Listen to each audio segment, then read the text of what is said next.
Hello mga mare, for today's video, ito na naman ang ganap sa buhay namin ngayong araw. Ngayon nga po, isi-share ko po sa inyo kung paano po ako nakakabayad sa mga inutang ko po na mga paninda mula kay grocery at sa mga inutang ko po na sigarilyo mula po kay JTI. Pero bago nga po ang lahat, ipeplex ko muna sa inyo lahat po ng na-order ko mula kay grocery at yung na-order ko po mula po kay Monde. Ito nga supplier ko ng Monde mga mare ko, konti na lang talaga yung mga ino-order ko sa kanila. Nung active pa talaga sila sa pagdi-deliver po ng mga produkto po ng Monde dito sa aming tindahan, talagang kumukuha ako ng tagi-isang box po ng mga noodles, ganun din po yung mga pansit canton ng mga Lucky Me.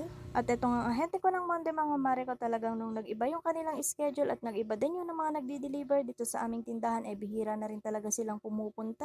At nag-iba na nga rin ang patakaran ng Monde mga mare ko, kasi hindi na po talaga sila tumatanggap. Kung halimbawa meron na expire na isang noodles, hindi na po nila talaga papalitan. Kaya nga po ngayon ang ginagawa ko na lang talaga, tingi-tingin na lang po ang kinukuha ko ng mga noodles po, ganun din po yung mga Lucky Me na mga pansit canton. Kahit nga po sa totoo lang, nakaya ko naman talagang ibenta yung isang box po ng mga noodles at mga pansit canton sa loob po ng isang buwan, or hindi kaya lampas po ng isang buwan, at matagal pa naman yung expiration date nito. At isa din sa mga dahilan ko mga mare ko, kaya hindi na talaga ako kumukuha ng tagi-isang box po ng mga noodles at mga pansit canton, dahil alam naman natin pagsapit ng bar, talagang meron mga pa-free ang mga noodles, or di naman kaya yung mga pansit canton. At nakalimutan ko, kahit pala hindi bar, meron pa rin talagang papromo ang mga Lucky Me. At sa totoo lang mga mare ko, marami na rin talaga akong naipon ng mga mangkok mula po sa mga noodles at mga pansit canton. Nakaka-happy naman. At ayan na nga po mga mare ko, paano nga po ba ako nakakabayad ng mga inutang ko ng mga paninda mula sa aking mga supplier? At ito nga po mga mare ko, bibigyan ko lang po nga kayo ng sample ngayon. Halimbawa nga po, meron po akong inutang mula kay JTI ng mga sigarilyo na worth 11,800. At yun pong 11,800, i-divide ko po siya ng 13 days bago sila bumalik dito sa aming tindahan. At kung halimbawa nga po, November 8 po sila nag-deliver dito, mag-i-start na po akong mag-ipon nito by November 9 na po. Tulad nga po ng sabi ko kanina, dinidbite ko nga po yung 11,800 sa 13 days, kaya po ang iipunin ko nito araw-araw is 907, pero ginawa ko na nga pong 910. Para naman po kapag bumalik yung ahente ko ng sigarilyo sa November 22, ready na po ang 11,800 na pambayad ko po sa kanila. At dito naman po tayo mga mare ko kay grocery, same nga lang din po yung ginagawa ko sa JTI. Halimbawa nga po, meron po akong utang dito na 15,000, dinidivide ko nga lang din po siya sa 13 days. Ganito nga po yung aking ginagawa, para naman po kapag dating po ng bayaran, or pag meron na pong mga collector na maniningil, hindi na po talaga ako mahihirapan kung saan ko po hahagilapin yung aking ibabayad.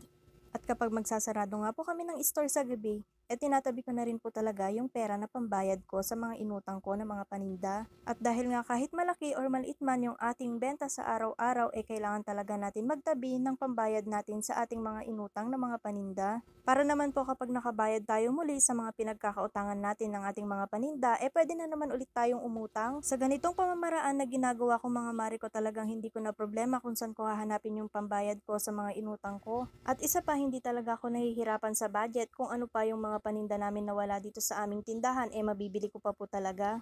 Kesa nga sakalang talaga tayo mag-iipon kapag malapit ng maningil yung ating mga pinagkakautangan, napakahirap gawin kapag ganun. Dahil nga yung benta natin sa tindahan, hindi naman po pare-parehas, minsan malakas, minsan mahina. At sa totoo lang mga mare ko, sa dami po ng mga nagdi-deliver ng mga paninda namin dito sa aming tindahan, tatlo lang po talaga na supplier yung pwede kong pagkautangan. Bali yan nga po yung PMFTC, yung JTI at yung grocery nga po. Kaya po yung tatlo po talaga na pinagkakautangan ko ng aming mga paninda, hindi po talaga ako pwede na hindi magbayad sa kanila. Para nga po sa susunod, kapag nag-stocks nga po ako ng aming mga paninda, pwede po akong umutang sa kanila ng malaki.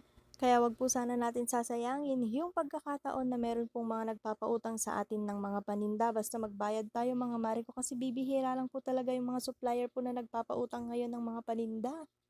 At sana po meron akong magandang naibahagi sa inyo ngayon mga mare ko. Kung kayo po ay nahihirapan kung saan nyo po hahanapin yung mga pambayad nyo sa inyong mga inutang na mga paninda, ganito lang po ang inyong gawin. Dahil natchatsak ko po sa inyo at masusure ko po talaga na hindi na po kayo mahihirapan kapag ganito po ang inyong ginawa, kapag ganitong discard ang inyong in-apply dyan sa inyong sari-sari store. At ayan na nga mga mare ko, hanggang dito na nga lang po ang video na to. At sa mga hindi pa nga po nakapollow sa aking Facebook, papollow naman po at pa-subscribe na rin sa aking YouTube channel. Salamat!